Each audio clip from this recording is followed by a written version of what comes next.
आपका अभी commerce classes में हम लोग अभी तक रेशनल्स के बारे में 3 वीडियो ऑलरेडी बना चुके हैं और आज के इस वीडियो में मैं आपसे बात करने वाला हूँ एक्टिविटी रेशियो या जिसको हम बोलते हैं टर्न ओवर रेशियो।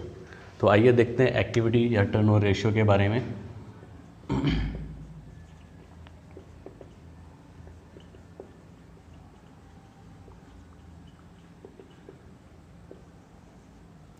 जैसा कि इसमें लिखा हुआ है टर्नओवर, और टर्नओवर से हम बेसिकली ये भी अंदाज़ा लगा सकते हैं कि टर्नओवर सेल जो नेट सेल होता है हमारा उसके बारे में इंडिकेट करता है।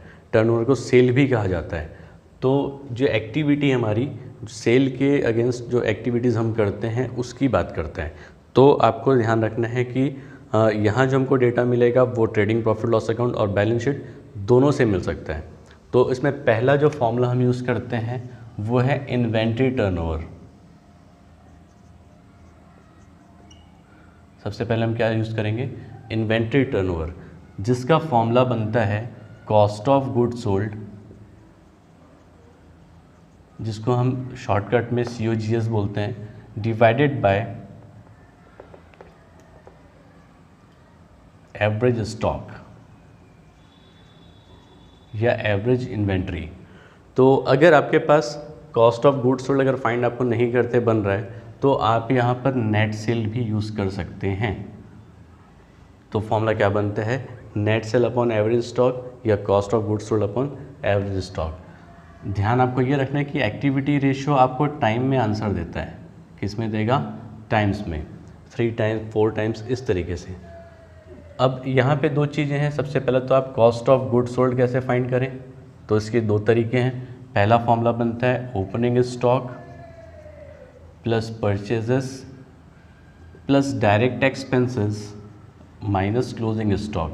आप इसके थ्रू जा सकते हैं, या तो आपके पास ट्रेडिंग अकाउंट है तो आप उसमें से 2 चीज़ें उठाइए, एक तो sale, net sale minus gross profit. आप ये दोनों माइनस करेंगे तो भी आपको क्या मिल जाएगा, कॉस्ट ऑफ गुड्स सोल्ड मिल जाएगा। इसके बाद हम निकालेंगे एवरेज स्टॉक। एवरेज स्टॉक का सिंपल फॉर्मूला है opening stock plus closing stock divided by 2। आपको एवरेज लेना है दोनों स्टॉक्स का, ओपनिंग और क्लोजिंग का। तो इस तरीके जो एलिमेंट आपके पास मिले आप अपने फॉर्मूले में पुट करिए और आपको इन्वेंट्री टर्नओवर मिल जाएगा। इन्वेंट्री टर्नओवर मतलब आप कितने बार स्टॉक रखते हैं। एक्चुअली जब हम कॉस्ट अकाउंट पढ़ते हैं तो वहाँ हमारे पास एक और मेथड है इसके लिए, जिसको हम इकोनॉमिक ऑर्डर क्वांटिटी भी बोलते हैं। आप उस फॉर्मूले से भी इन्वेंट्री टर्नओवर पता लगा सकते हैं। सेकेंड, इन्वेंट्री टर्नओवर के बाद दूसरा जो टर्नओवर है वो हम सीखेंगे डेटर्स टर्नओवर, या इसको हम रिसीवेबल्स टर्नओवर बोलते हैं। रिसीवेबल टर्नओवर्स में आपके डेटर्स और बिल रिसीवेबल दोनों को इंक्लूड किया जाता है। तो इसके लिए फॉर्मूला सबसे पहले आप ये ध्यान रखिए कि जो डेटर्स होते हैं हमारे, रिसीवेबल्स होते हैं, वो बनते हैं क्रेडिट सेल से। तो इसका रिलेशन पूरा किससे, क्रेडिट सेल से, जो आपको ट्रेडिंग अकाउंट में मिल जाएगा। तो इसके लिए फॉर्मूला बनेगा नेट क्रेडिट सेल, और आपको नेट क्रेडिट सेल लेना है, मतलब जो सेल है उसमें से आपको रिटर्न्स माइनस कर देने हैं, divided by average receivables. Receivables अगर हम लिखते हैं तो उसमें डेटर्स और बिल रिसीवेबल दोनों को लेना है। तो नेट क्रेडिट सेल तो आपको समझ में आ गया होगा, total credit sale minus sales return. Sales return वो रिटर्न जो क्रेडिट सेल में से वापस हुआ हो, और दूसरा जो एवरेज रिसीवेबल्स की हम बात कर रहे हैं उसमें फॉर्मूला फिर वही बनेगा, opening receivables plus closing receivables divided by 2। आपको यहाँ पे भी क्या लेना है, एवरेज लेना है। इसमें एक बात आपको ध्यान ये रखना है कि जब हम डेटर्स टर्नओवर निकालते हैं तो साथ में इसका एवरेज कलेक्शन पीरियड भी निकाल लें। डेटर्स टर्नओवर को डेटर वेलोसिटी भी बोलते हैं हम। तो जो अभी आपको मैंने बताया कि हम इसके साथ में क्या निकालना सीखेंगे, एवरेज कलेक्शन पीरियड, कि कितने दिनों में, कितने महीनों में हम अपने डेटर्स से भुगतान ले लेते हैं, वो देखना है हमको। तो एवरेज कलेक्शन पीरियड का जो फॉर्मूला है बिल्कुल सिंपल है, आपको इस फॉर्मूले को उल्टा करना है। रेसिप्रोकल होगा ये average receivable upon net credit sale.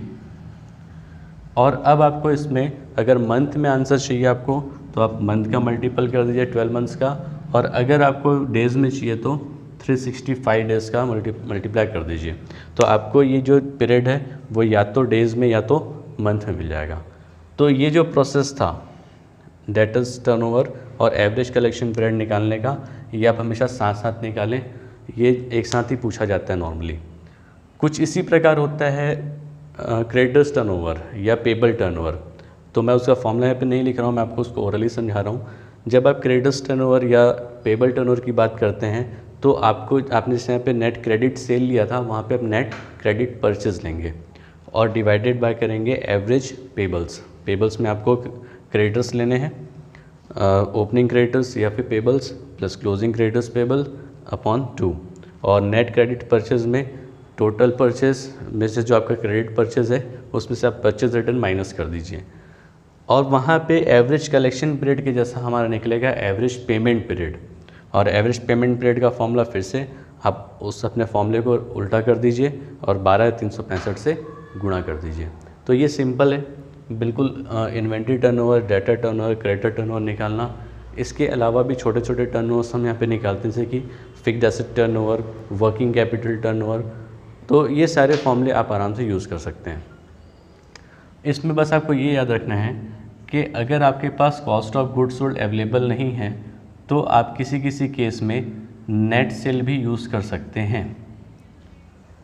इसका 2 तरीका बनाने का, एक तो आप फॉर्मूले के थ्रू जा सकते हैं COGS निकालने का, नेट सेल निकालने का, या तो आपके पास ट्रेडिंग प्रॉफिट लॉस अकाउंट दिया हुआ है तो आप उसके मदद से आराम से इसको सॉल्व कर सकते हैं। बाकी जो फॉर्मूले छोटे छोटे हैं उस पर मैं अगली वीडियो में डिस्कस करूँगा। Thank you.